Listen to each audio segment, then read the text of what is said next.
Nous allons prendre quelques questions venant de la part des frères chrétiens ainsi que des frères musulmans.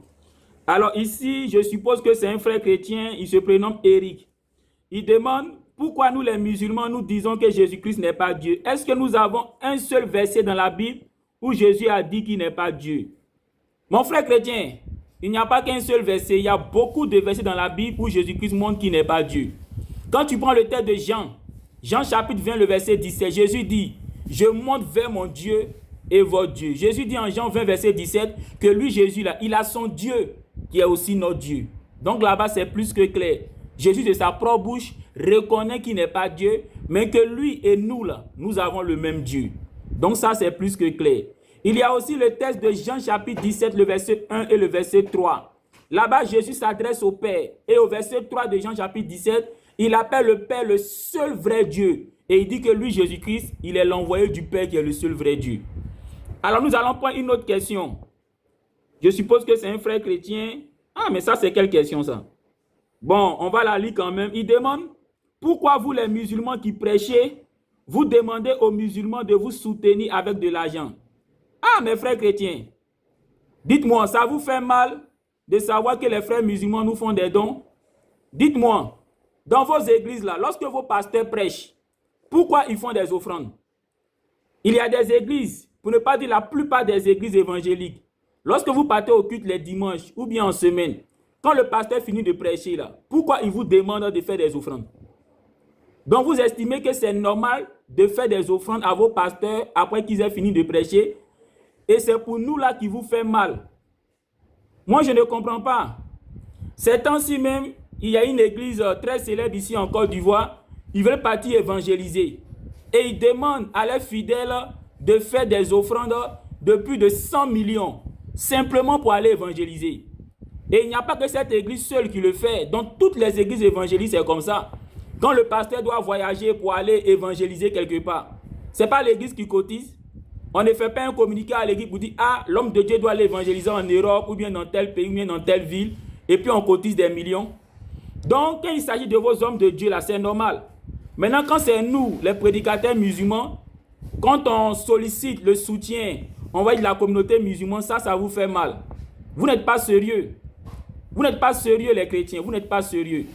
Si vous pensez que c'est mal pour la communauté musulmane de soutenir les prédicateurs qui parlent de l'islam, c'est que vous aussi, là, arrêtez de faire des offrandes à vos pasteurs lorsqu'ils prêchent. Et arrêtez aussi de soutenir les campagnes d'évangélisation lorsqu'ils vous demandent de donner des millions pour aller évangéliser. Vos pasteurs, là, ils voyagent très souvent en business class. Ils ont des cortèges, ils ont de grandes maisons à Abidjan. Dites-moi, tous ces biens qu'ils ont là, l'argent là, ça vient d'où? Ce n'est pas vous les chrétiens là qui leur donnez ça. Donc vous trouvez normal de donner l'argent à vos pasteurs, mais quand il s'agit des musulmans qui font le même geste pour nous les prédicateurs musulmans, là ça vous fait mal.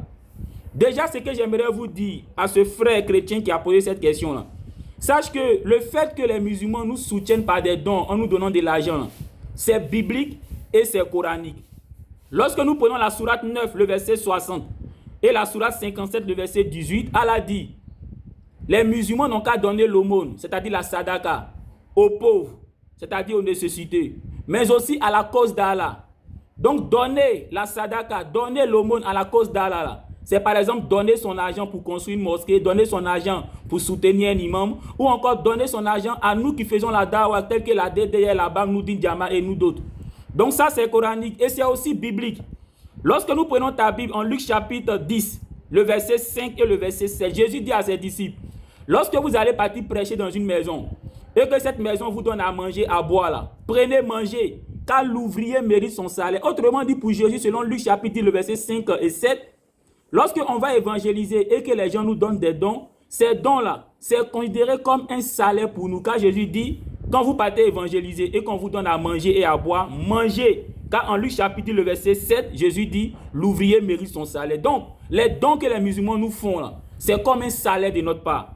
Il y a aussi le texte de 1 Corinthiens chapitre 9, le verset 14, qui est un verset de la Bible qui confirme cela. En 1 Corinthiens 9, le verset 14, la Bible dit, le Seigneur a ordonné à ceux qui annoncent l'évangile de vivre de l'évangile. Donc selon ta Bible, en 1 Corinthiens chapitre 9, le verset 14, quand quelqu'un parle de Dieu, là, c'est normal qu'il accepte, c'est normal qu'on lui fasse des dons. Et même la Bible encore le dit en Galates chapitre 6, le verset 6, en disant, quand quelqu'un t'enseigne la parole, là, il faut le soutenir de tes biens. Donc moi, je ne comprends pas. Dans votre Bible, c'est autorisé. Et quand les frères musulmans nous font des dons, tout et tout, ça vous fait mal. Alors les frères musulmans, pour tous ceux qui aimeraient me soutenir, voici mon numéro Wave et mon numéro Orange. C'est le plus 225 07 58 21 31 66. Pour tous ceux qui aimeraient me soutenir. Ce qui est bien en l'islam, ce n'est pas comme à l'église où on dit aux gens, faites des dons de 1 million ou bien de 10 millions. Là-bas, là, parfois, on fixe le montant avec lequel on doit soutenir. En l'islam, ce n'est pas le cas. Même si tu as 500, même si tu as 1000 francs, si tu veux me soutenir, voici mon numéro Wave et Orange, plus 225 07 58 21 31 66. Bon, on va passer à une autre question. Il y a ici un chrétien qui demande pourquoi, quand une personne quitte l'islam, on la tue. Ah, mon frère chrétien, qui t'a dit que quand on quitte l'islam, là, on te tue? Il y a plein de musulmans qui sont devenus chrétiens. Par exemple, le pasteur Mohamed Sanogo, il était musulman, il est devenu chrétien. Est-ce qu'on l'a tué? Le bishop Ouattara Idriss, il était musulman, il est devenu chrétien. Est-ce qu'on l'a tué? Donc arrêtez de dire ces mensonges. Nulle part il est dit que quand quelqu'un est musulman et qu'il quitte l'islam, on le tue.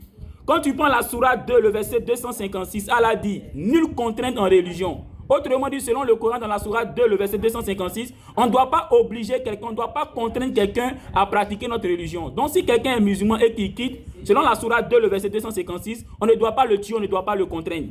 Au contraire, si tu lis bien ta Bible, tu vas te rendre compte que c'est dans la Bible qu'on demande de tuer quelqu'un qui adorait Dieu et qui se met à adorer d'autres dieux.